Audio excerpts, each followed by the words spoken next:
নমস্কার। যুক্তি তর্ক সঙ্গে অর্কই আপনাদের স্বাগত। আপনাদের সামনে আমি অর্কপ্রভু সরকার। উত্তম কুমার, শর্মিলা ঠাকুর, উৎপল দত্ত, অনিল চ্যাটার্জি অভিনীত, শক্তি সামন্ত পরিচালিত এবং শক্তিপদ রাজগুরুর কাহিনী অবলম্বনে অমানুষ ছবির কথা নিশ্চয়ই আপনাদের মনে আছে।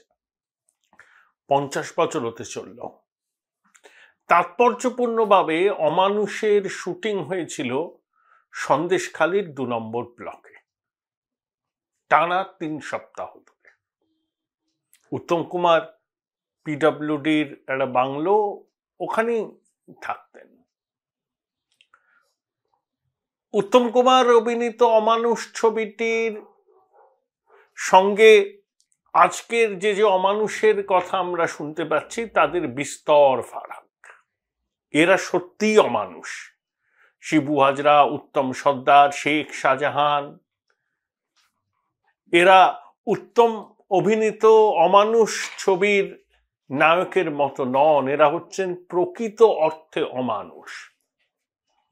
চোর, জোচ্চোর, মহিলাদের উপর নির্যাতনকারী। এদেরকে মানুষ্য পদবাচ্য বলতে একটু অবাক লাগে। তো শেখ শাহজাহান এখনো তো অধরা। তার জামিনের মামলা শুনানি আছে। আদালত কি বলে তার উপরই নাকি তার পদক্ষেপ নির্ভর করছে। এএনআইকে দিয়ে এক সাক্ষাৎকারে রেখা শর্মা, জাতীয় মহিলা কমিশনে চেয়ারপারসন, দাবি করেছেন যে রাজ্য পুলিশের পক্ষ থেকে তাকে বলা হয়েছে যে শেখ শাহজাহানকে ধরা যাচ্ছে না, কারণ তার বিরুদ্ধে রাজ্য পুলিশের কাছে কোনো অভিযোগ নেই, যা করার ইডিকে করতে হবে। আবার কলকাতা হাইকোর্টের মাননীয় প্রধান বিচারপতির ডিভিশন বেঞ্চ কি বলেছে যে শেখ শাহজাহানের বিরুদ্ধে ফৌজদারি অভিযোগ আছে, কেন তাকে পুলিশ এখনো গ্রেপ্তার করতে পারছে না। ইডি, সিবিআই সবাইকে, রাজ্য পুলিশকেও তিনি এই মামলার পার্টি করে দিয়েছেন। তাহলে শেখ শাহজাহান কোথায়? এটাই তো এখন প্রশ্ন। সুন্দরবনের ওইসব প্রত্যন্ত অঞ্চলে নদী পথে এমন দুর্গম জায়গায় চলে যাওয়া যায় এবং সেখানে লুকিয়েও থাকা যায়। আবার কেউ কেউ বলছেন যে বাংলাদেশে চলে গেছে। কিন্তু বাংলাদেশে কি করে যাবে? বাংলাদেশে গেলে যে জামিনের আবেদন করছেন শেখ শাহজাহান, তার আইনজীবীরা সেখানে ওকালতনামায় শাহজাহানের সই তো থাকছে। অর্থাৎ তার আইনজীবী জানেন, তার ঘনিষ্ঠরা জানেন কোথায় শেখ শাহজাহান আছেন, কিন্তু রাজ্য পুলিশ জানেন না। রাজ্য পুলিশের মহানির্দেশক রাজীব কুমার 1.5 মাস বাদে ঘটনাস্থলে গেলেন, থাকলেন এবং রাত্রিবেলা লঞ্চ কাটে গেলেন, বাইকে করে ঘুরলেন, সন্দেশখালীর মানুষের আস্থা অর্জন করার চেষ্টা করলেন। এডিজি দক্ষিণবঙ্গ, এসপি বসিরহাট তারাও ছিলেন। সংবাদ মাধ্যমের সামনে কথা বলে রাজীব কুমার বলেছেন যে কাউকে ছাড়া হবে না। এই কথাটা কতবার তিনি বলেছেন, ফাটা রেকর্ডের মতো বলে চলেছেন। ওখানকার মানুষ শেখ শাহজাহানের গ্রেপ্তারি চায়। আর মহানির্দেশক গঙ্গাসাগরের মেলার প্রস্তুতির সময়তেও গিয়ে বললেন যে কাউকে ছাড়া হবে না যারা আইন ভঙ্গ করেছে। সন্দেশখালীতে রাত্রিবাস করার পরেও একই বুলি তিনি আওড়ালেন, সেই ফাটা রেকর্ডের মতো যা বাজছে। তাহলে শেখ শাহজাহানকে ধরার মতো দক্ষতা কি পুলিশের নেই, নাকি পুলিশের উপর নির্দেশ আছে শেখ শাহজাহানের টিকি ছোঁয়া যাবে না? এর দুটোর মধ্যে একটা, আর তো কিছু হতে পারে না। 5ই জানুয়ারি ইডির আধিকারিকরা ওখানে আক্রান্ত হওয়ার পরেই সন্দেশখালীর কথা আমরা জানতে পারি। কলকাতা থেকে 80-90 কিলোমিটার দূরে সন্দেশখালীতে যে জঙ্গলের রাজত্ব চলছে, 5ই জানুয়ারির আগে কজন তা জানতেন? স্থানীয় মানুষ ভয়ে মুখ খুলতে পারেনি, মহিলারা চুপচাপ ছিলেন। এই কয়েকদিন আগে সিউড়িতে প্রশাসনিক সবাই গিয়ে মুখ্যমন্ত্রী কি বললেন? কেউ তো অত্যাচারের কোনো অভিযোগ করেননি। তারপরে দুজন মহিলা গোপন জবানবন্দি দিয়েছেন ওই হারবাদগুলোর বিরুদ্ধে, তারপর পুলিশ অ্যাকশন নিয়েছে, গণধর্ষণের মামলা যুক্ত করা হয়েছে। মুখ্যমন্ত্রী বললেন, তার দলের অনেকে বললেন এরা বহিরাগত। আমি দেখছিলাম কোনো একটা চ্যানেলে ওই মাতৃশক্তি তাদের আধার কার্ডের প্রতিলিপি বা আধার কার্ড দেখাচ্ছেন, সেখানে ঠিকানা কি লেখা আছে, বলছেন যে ক্যামেরায় তুলুন, আমাদের বহিরাগত বলা হয়েছে, আমরা এখানকারই বাসিন্দা। সন্দেশখালীতে তপশিলি জাতি, জনজাতি, উপজাতি সবাই আছেন, 1-2 ব্লকে আছেন। অতএব মানুষ ওখানে ভয়ে ছিলেন।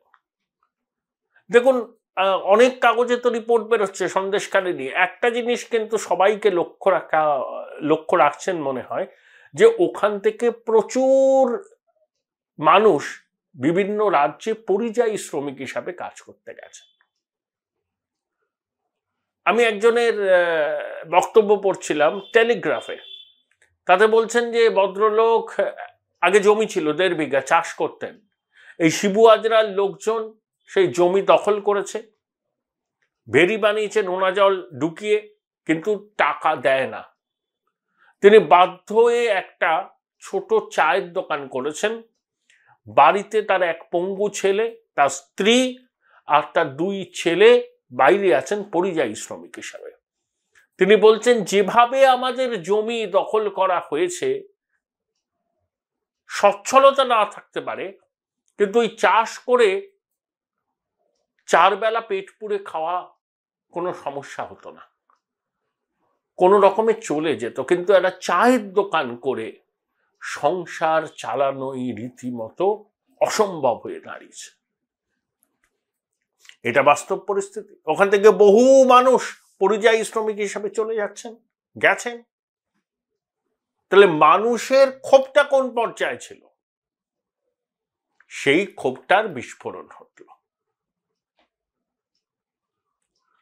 এবং যেটা তাৎপর্যপূর্ণ কথা, যে শেখ শাহজাহান এলাকা ছাড়ার পরেই মানুষ কিন্তু আস্তে আস্তে মুখ খুলতে শুরু করলেন, মাতৃশক্তি প্রতিরোধের রাস্তায় নামলেন। কারণ তারা বুঝেছিলেন যে তাদের দেওয়ালে পিঠ থেকে গেছে। এরপর তারা যদি প্রতিবাদ না করেন, মুখ যদি না খোলেন, তাহলে সমূহ বিপদ, ভিটে মাটিটুকু আর থাকবে না। তাই তাদের এই প্রতিরোধ। যতই শাসক দল তাদের বহিরাগত বলে দাগিয়ে দিন না কেন। দেখুন, সন্দেশখালীতে 2011 নির্বাচনও সিপিএম জিতেছিল, ওই নিরাপদ সত্তার। তারপরে 16 এবং 21 বিজেপি, এই তৃণমূল জিতে। বামেদের ঘাঁটি ছিল সন্দেশখালী। এই শাহজাহানরা তো সিপিএম এর প্রোডাক্ট, সিপিএম নেতা বানিয়েছে, তৃণমূল জনপ্রতিনিধি করেছে। এই যে জমি দখল করা, সেখানে নোনা জল দিয়ে ভেরি তৈরি করা, এই অভিযোগ অনেক পুরনো, কিন্তু বিগত কিছুদিনে সেটা মাত্রা ছাড়া হয়েছে। তাই মাতৃশক্তির এই সম্মিলিত প্রতিরোধ কিন্তু দেয়ালের লিখনটাকে স্পষ্ট করছে। কুচবিহারে অভিযোগ উঠেছে, রাত্রে পার্টি অফিসে ডেকে পিঠে বানানোর কথা বলা হতো। পাঁচলায় জোর করে জমি দখলের বিরুদ্ধে মাতৃশক্তি রাস্তায় নেমেছে। মুখ্যমন্ত্রী তো এত জায়গায় যান, পার্থভৌমিক সুজিত বসুদের না পাঠিয়ে তিনি নিজে তো একবার যেতে পারতেন। তিনি ডিজিকে পাঠিয়েছেন ঘটনার 1.5 মাস পরে। সাংবাদিক গ্রেপ্তার হয়ে গেল, আর শেখ শাহজাহানকে গ্রেপ্তার করা গেল না। এই প্রশ্ন তো উঠছে, সব জায়গাতে প্রশ্ন উঠছে। এখন প্রশ্ন, বিজেপি এতে কি ফায়দা পাবে? দেখুন, লক্ষ্মীর ভান্ডার, কন্যাশ্রী, নানা রকম প্রকল্পের মাধ্যমে মমতা বন্দ্যোপাধ্যায় বাংলার মা বোনেদের মধ্যে একটা সমর্থনের ভিত তৈরি করেছেন। লক্ষ্মীর ভান্ডারে 500 থেকে 1000 টাকা, 1000 থেকে 1200 টাকা, এর একটা অভিঘাত পড়বে। সেখানে বিজেপি মহিলাদের উপর নির্যাতন হচ্ছে, মমতা বন্দ্যোপাধ্যায়ের রাজত্বে মহিলারা সুরক্ষিত নন, এই বার্তাটা, এই প্রচারটা উচ্চ স্বরে নিয়ে যেতে চাইছে। সারা দেশ জুড়ে তারা প্রচার করছে যে হিন্দুরা আক্রান্ত, হিন্দু মহিলারা আক্রান্ত। দেখুন, এখানে ওই হিন্দু মুসলমান করার আমি কিন্তু বিরোধী। শেখ শাহজাহান ধর্মে মুসলমান, আর শিবু হাজরা আর উত্তম সর্দার ধর্মে হিন্দু। তাই দুষ্কৃতীদের কোনো ধর্মীয় পরিচয় হয় না। বিজেপি পোলারাইজেশন করতে চাইছে যে হিন্দু মহিলারা আক্রান্ত, অর্থাৎ এই যে মুখ্যমন্ত্রী যে মহিলাদের মধ্যে একটা ভালো প্রভাব তৈরি করেছেন, একটা ভোট ব্যাংক তৈরি করেছেন, এবং লক্ষ্মীর ভান্ডারের সহায়তার পরিমাণ বাড়ালে সেই ভোট ব্যাংক আরো সংহত হবে বলে মনে করছে তৃণমূল, সেই ভোট ব্যাংকে ভাঙানোর জন্যই হিন্দু মহিলারা আক্রান্ত, অত্যাচারিত, এই ন্যারেটিভ পাল্টা তুলে ধরছে বিজেপি। হ্যাঁ, সন্দেশখালীতে আক্রান্ত মহিলারা, কোনো সন্দেহ নেই।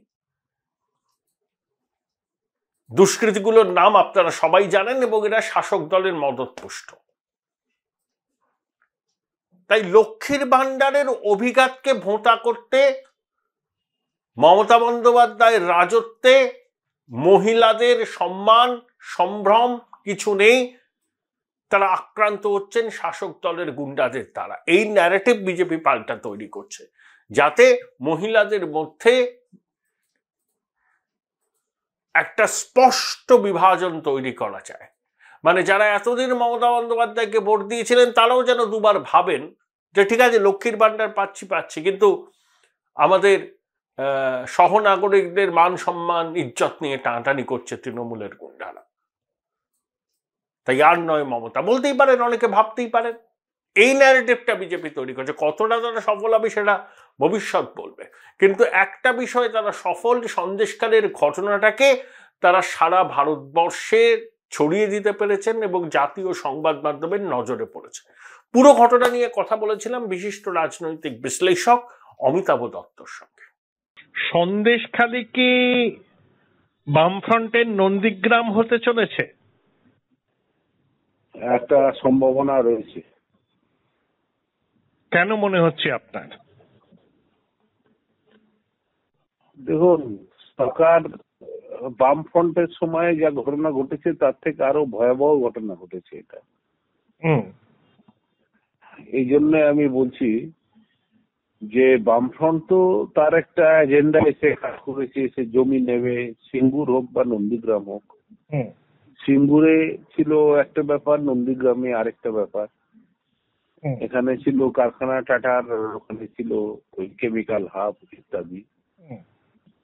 কিন্তু সন্দেশখালীটা তো এই জমি জমার ব্যাপার না, একটা অ্যাট্রোসিটি, এবং এই অ্যাট্রোসিটিসটা বামফ্রন্টের আমলে কিন্তু কল্পনা করা যেত না। এরকম ভাবে যদি মেয়েরা যেভাবে টেস্টিফাই করছে, যেভাবে কথা বলছে, এটা তো ভারতবর্ষে, আমি তো হ্যাঁ, আপনার মেয়েদের উপর অত্যাচার হয়নি, হচ্ছে না ভারতবর্ষে, এটা তো নয়, বিভিন্ন প্রদেশে হচ্ছে। কিন্তু যে ধরনের কথা বলছে, এটার কিয়দংশ সত্য হলো, এটা শুধু লজ্জাজনক আর ইত্যাদি নয়, বেদনাজনক ইত্যাদি বলে কোনো লাভ নেই। এই ধরনের ঘটনা এই শতাব্দীতে পশ্চিমবাংলার মধ্যে একটা রাজ্যে হচ্ছে, গণতান্ত্রিক রাজ্যে, এটা কল্পনাতীত। এবং সরকার মূঢ়, সরকার চুপ করে বসে আছে, এবং গভর্নমেন্টের যে বেসিক থিম, যেটা গভর্নেন্স আর জাস্টিস, তাহলে যে মানুষগুলো তাকে ভোট দিয়ে জেতাচ্ছে, সেই মানুষগুলোর থেকে সে মানুষগুলো ন্যূনতম জাস্টিস পাবে না এইভাবে বাড়ির মেয়েদের? এটা ভাবা যায়? হ্যাঁ, মেয়েদের উপর অত্যাচারটা আমাদের দেশে মূলত এটা যে একটা কামনা বাসনার থেকে অনেক বড় কথা হচ্ছে একটা শ্রেণীকে এই মেয়েদের উপর অত্যাচার করে পদানত করে রাখার প্রচেষ্টা, জাত ভিত্তিক রাজনীতিতে সারা ভারতবর্ষ জুড়ে তাই হয়ে এসেছে। এখন সেই জায়গায় এরকম পশ্চিমবাংলায় ভাবা যায় না। এটা মানে একটা ভয়াবহ ঘটনা। জমি দখল করে নিয়েছে ব্যক্তি, নোনা জল ঢুকিয়ে দিয়েছে ব্যক্তি বা একটা গোষ্ঠী। তারপরে হচ্ছে গোষ্ঠী মানে আমি কোনো হিন্দু মুসলমান বলছি না, এটা একবার একটা টিম ওয়ার্ক করেছে। এই টিম ওয়ার্কের মধ্যে হিন্দু আছে, মুসলমানও আছে, হালদারও দেখছি, আবার অন্য ইয়েও দেখছি। তো তারা সব কাণ্ড করেছে। এগুলো তো পশ্চিমবাংলায় সন্দেশখালী কতটুকু দূরে, এই তো সামান্য একটুখানি দূরে, সেই জায়গায় এরকম কাণ্ড ঘটে যাচ্ছে, অকল্পনীয় ঘটে যাচ্ছে। এটা এই সরকার কি করে যে তারপরেও সে বসে আছে on the seat of power, এই এত নক্কারজনক নির্লজ্জ সরকার ভারতবর্ষে কেউ উপহার দেয়নি কখনো। এবং মুখ্যমন্ত্রী পুলিশের বড় কর্তাদের পাঠাচ্ছেন, ডিজি রাজীব কুমার যাচ্ছেন, মন্ত্রী পাঠাচ্ছেন, তিনি নিজে যাচ্ছেন না কেন? তিনি তো জান না এখন কোথাও। তিনি এবং তার যে আরেক সেকেন্ড ইন কমান্ড, যিনি তৃণমূল কংগ্রেস, এবং যে লোকটা মুখপাত্র, আমি ব্যক্তি হিসেবে কাউকে আঘাত করি না বা বলি না, কিন্তু একটা পলিটিক্যাল পার্টির স্পোক্সম্যান, কংগ্রেসের স্পোক্সম্যান কি আছে, বিজেপির স্পোক্সম্যান, আমি রাষ্ট্র স্তরে বলছি, রাজ্য স্তরে তো ছেড়ে দেন, আপনি যদি রাজ্য স্তরেও দেখেন কোন কম্পারিজন হয়? তার ব্যাকগ্রাউন্ড ধরুন, তার ব্যাকগ্রাউন্ড মানে তার কি ব্যাকগ্রাউন্ড, পলিটিক্যাল ব্যাকগ্রাউন্ড এই ব্যাপার। হ্যাঁ, সে একটা চিফ মিনিস্টারের পলিটিক্যাল স্পোক্স পার্সন। আপনি ভাবতে পারেন চিফ মিনিস্টার কোন জায়গায় নিজেকে নিয়ে গেছেন। এটা আমি 2009 সালে সারমাইজ করেছিলাম, আমি বুঝেছিলাম তখন যে ফ্লাইং প্যান টু ফায়ার। আপনি বামফ্রন্টের সাথে এটার তুলনা করবেন না। বামফ্রন্টটা ছিল ফ্লাইং প্যান, আর এটা হচ্ছে টোটাল ফায়ারে এসে পড়েছে পশ্চিমবঙ্গ মমতা ব্যানার্জির ইয়েতে, তার নেতৃত্বে তার যে সরকার চলছে।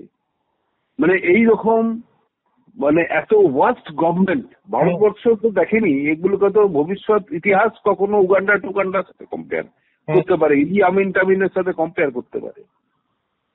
ইদি আমিনের তো ওরকম ছিল, সে নরখাদক কেটে মাংস সে রেখে দিত ফ্রিজে ইত্যাদি, এগুলি শোনা গেছে। তার থেকে কোথায় কম এটা, কোথায় কম? ইনসেনসিটিভ একজন মুখ্যমন্ত্রী, তিনি মহিলা পুরুষ ইত্যাদি, আমি জানি মুখ্যমন্ত্রীর কোনো জেন্ডার নেই, সে ঠিক আছে। তিনি যখন সিনটা সিনেমার হয় তখন তার লোকেরা তারা মহিলা মহিলা বলে নিজে চিৎকার করে, কিন্তু তিনি মহিলা বা পুরুষ কোনো কিছুই নন, মুখ্যমন্ত্রী নিউট্রাল জেন্ডার, এটা তিনি দেখাচ্ছেন। কিন্তু এত নন ইনসেনসিটিভ কোন মানুষ হতে পারে, একটা সরকার হতে পারে গণতন্ত্রে, এটা ভাবা যায় না। থটস এগুলো ঘটে এসছে এতদিন ধরে, 10-11 বছর ধরে এই ঘটনা ঘটছে। 10-11 বছর ঘটতে পারে, আমাদের তো এরকম হাওয়া ছিল না। এবং লোক কিভাবে মুখ বুঝে এগুলো সহ্য করে এসছে, মানে তারা কতখানি আতঙ্কিত, ভীত, সন্ত্রস্ত, কোন রকম ভেন্টিলেশন নেই। এবং এসব কথা ঠিক বলছে না, যে মুখপাত্র যে ভদ্রলোক কথা বলছে, ওকে তো আমরাই ভদ্রলোক বলছি বিকজ আমরা এইভাবে এই ভাষায় কথা বলে থাকি। ভবিষ্যৎ ওকে ভদ্রলোক হিসেবে চিহ্নিত করবে না, কিরকম পরিস্থিতি চিহ্নিত করবে না, দলকেও ভদ্রপার্টি হিসেবে তো চিহ্নিত করার প্রশ্নই ওঠে না, আর মুখপাত্রকেও করবে না। তারা ডিফেন্ড করছে কি করে, হাত জোর করে ক্ষমা চেয়ে নেই ল্যাপস, এবং আমরা এই ল্যাপসটাকে সামলাচ্ছি। তবে একটা জায়গা ছিল, কিন্তু অপোজিশনের পার্টির রোলটা অত্যন্ত জঘন্য। মূল অপোজিশন পার্টি, এটা আমি আপনার কাছে বলছি, যার জন্য হয়তো সন্দেশখালী সেই জায়গাটা যাবে না। সন্দেশখালী যেটা মমতা ব্যানার্জি আর opposition leader was a supreme opposition leader, এইটা কোনো সন্দেহ নেই। উনি শাসক হিসাবে যতটা ব্যর্থ, বিরোধী নেত্রী হিসেবে তার থেকেও বেশি সফল ছিলেন। কিন্তু এখন যারা রয়েছে তারা অত্যন্ত অর্বাচীন লোক, যারা বিরোধিতা করছে। এখানে ভারত মানে পশ্চিমবাংলায় বিরোধী রাজনৈতিক দল বা বিরোধী নেতা বলে কিছু নেই। তারা যারা আছে তারা কেন্দ্রীয় সরকারের বলে বলিয়ান হয়ে টাকা পয়সা, পুলিশ, আইন ইত্যাদি নিয়ে তারা দাপিয়ে বেড়াচ্ছে। অ্যাকচুয়ালি তাদের না বোধ আছে না বুদ্ধি আছে, খুব মাইনর কাফেলে গিয়ে পড়ছে তারা। এবং বিরোধী নেতার সে এইভাবে একটা উত্তেজিত ভাবে, মমতা বন্দ্যোপাধ্যায় উত্তেজিত হয়েছেন, অনেক অন্য কথা বলেছেন, আমরা সেটা খুব ক্লোজ সার্কিটে দেখেছি। কিন্তু সে এইভাবে মেসমারাইজ করে দিচ্ছে সমস্ত আন্দোলনটা। আর বিজেপির একটাই এজেন্ডা আছে, যেন তেন প্রকারটা হিন্দু মুসলমানের জায়গায় নিয়ে যাওয়া। আপনি অল ইন্ডিয়া রিপোর্ট গুলো দেখুন কি বলছে। তারা কিন্তু এটা এই অ্যাট্রোসিটিস বলছে না, বলছে হিন্দু মহিলারা অত্যাচারিত হয়েছে ইত্যাদির হাতে, এবং সেটাও একটা ফোমেন্ট হয়ে গেল এটা একটা শিখ কমিউনিটির উপরে। এগুলো তো আনওয়ারেন্টেড। আমি যখন একটা আন্দোলন করছি, বিরোধী দলনেতা কালকে সন্দেশখালী গিয়ে যেভাবে মহিলাদের উষ্ণ অভ্যর্থনা পেয়েছেন এবং এটা স্পন্টেনিয়াস, সেটাও কিন্তু লক্ষণীয়। অমিতাভ দা, ওখানে আপনি গেলেও তো পেতেন, আপনি গেলেও পেতেন, কারণ ওই ব্যারাকিনটা ভেঙে গিয়ে একজন লোক ঢুকেছে ওদের কাছে, সেটা তো আপনি গেলেও পেতেন। তার জন্য তার তো স্পেশালিটি কিছু নেই, কিন্তু সে তো মেসমারাইজ করেছে, এবং সে যে ধরনের ব্যবহার করেছে, তার চোখ মুখের যে ব্যবহার, আমি আপনার সাথে একমত হতে পারলাম না। পশ্চিমবাংলার অবস্থা যদি ফ্রাইং প্যান টু ফায়ার হয়ে গিয়ে থাকে বাম ফ্রন্ট থেকে তৃণমূল কংগ্রেসে, তাহলে যদি পরিবর্তিত হয়, আপনি সন্দেশখালী যদি গেম চেঞ্জার হয়, তাহলে আমি বলবো পশ্চিমবাংলা ফার্নেসে গিয়ে পড়ছে, ফার্নেসে গিয়ে পড়ছে, ফায়ার নয়, ফার্নেস, এন্টারিং ইনটু ফার্নেস। অত্যন্ত কঠিন পরিস্থিতি বাঙালির জাতির সামনে। থ্যাংক ইউ অমিতাভ দা। Join Indian Institute of Hotel Management now. Right choice, right decision.